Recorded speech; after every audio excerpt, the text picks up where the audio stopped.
പരസ്യ വിചാരണയ്ക്ക് പുറത്തു കൊണ്ടുവരാൻ ഹേറോദേസ് ഉദ്ദേശിച്ചിരുന്നതിന്റെ തലേരാത്രി പത്രോസ് ഇരുചങ്ങലകളാൽ ബന്ധിതനായി 2 പടയാളികളുടെ മധ്യേ ഉറങ്ങുകയായിരുന്നു. പട്ടാളക്കാർ കാരാഗ്രഹവാതിൽക്കൽ കാവൽ നിൽക്കുന്നുണ്ടായിരുന്നു. പെട്ടെന്ന് കർത്താവിന്റെ ഒരു ദൂതൻ പ്രത്യക്ഷനായി. ആ മുറിയാകെ പ്രകാശം നിറഞ്ഞു. അവൻ പത്രോസിനെ പാർശ്വത്തിൽ തട്ടി ഉണർത്തിക്കൊണ്ട് പറഞ്ഞു, വേഗം എഴുന്നേൽക്കൂ. അപ്പോൾ അവന്റെ കൈകളിൽ നിന്ന് ചങ്ങലകൾ താഴെ വീണു. ദൂതൻ അവനോട് പറഞ്ഞു, നീ അരമുറുക്കി പാദരക്ഷകൾ അണിയുക. അവൻ അങ്ങനെ ചെയ്തു. ദൂതൻ വീണ്ടും പറഞ്ഞു, മേലങ്കി ധരിച്ചുകൊണ്ട് എന്റെ പിന്നാലെ വരിക. അവൻ പുറത്തിറങ്ങി ദൂതനെ അനുഗമിച്ചു. എങ്കിലും ദൂതൻ വഴി സംഭവിച്ച ഇക്കാര്യം യാഥാർത്ഥ്യമാണെന്ന് അവന് തോന്നിയില്ല. തനിക്കൊരു ദർശനമുണ്ടായതാണെന്നേ അവൻ കരുതിയുള്ളൂ. അവർ 1-ാമത്തെയും 2-ാമത്തെയും കാവൽ സ്ഥാനങ്ങൾ പിന്നിട്ട് നഗരത്തിലേക്കുള്ള ഇരുമ്പ് കവാടത്തിലെത്തി.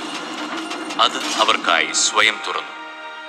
അവർ പുറത്തു കടന്ന് ഒരു തെരുവ് പിന്നിട്ടപ്പോൾ ദൂതൻ പെട്ടെന്ന് അപ്രത്യക്ഷനായി.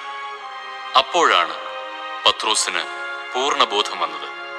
അവൻ പറഞ്ഞു, കർത്താവ് തന്റെ ദൂതനെ അയച്ച് ഹേറോദേസിന്റെ കരങ്ങളിൽ നിന്നും യഹൂദന്മാരുടെ വ്യാമോഹങ്ങളിൽ നിന്നും എന്നെ മോചിപ്പിച്ചിരിക്കുന്നുവെന്ന് ഇപ്പോൾ എനിക്ക് വ്യക്തമായി.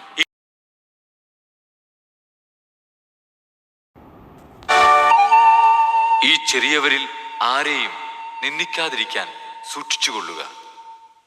സ്വർഗത്തിൽ അവരുടെ ദൂതന്മാർ എന്റെ സ്വർഗസ്ഥനായ പിതാവിന്റെ മുഖം എപ്പോഴും ദർശിച്ചു കൊണ്ടിരിക്കുകയാണെന്ന് ഞാൻ നിങ്ങളോട് പറയുന്നു.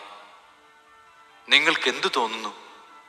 ഒരാൾക്ക് 100 ആടുകൾ ഉണ്ടായിരിക്കെ അതിലൊന്ന് വഴിതെറ്റിപ്പോയാൽ 99നെയും മലയിൽ വിട്ടിട്ട് അവൻ വഴിതെറ്റിയതിനെ അന്വേഷിച്ച് പോകുകയില്ലേ? കണ്ടെത്തിയാൽ അതിനെക്കുറിച്ച് വഴിതെറ്റിപ്പോകാത്ത 99നെക്കുറിച്ച് എന്നതിനേക്കാൾ അവൻ സന്തോഷിക്കുമെന്ന് സത്യമായി ഞാൻ നിങ്ങളോട് പറയുന്നു. ഇതുപോലെ ഈ ചെറിയവരിൽ ഒരുവൻ പോലും നശിച്ചു പോകാൻ എന്റെ സ്വർഗസ്ഥനായ പിതാവ് ഇഷ്ടപ്പെടുന്നില്ല.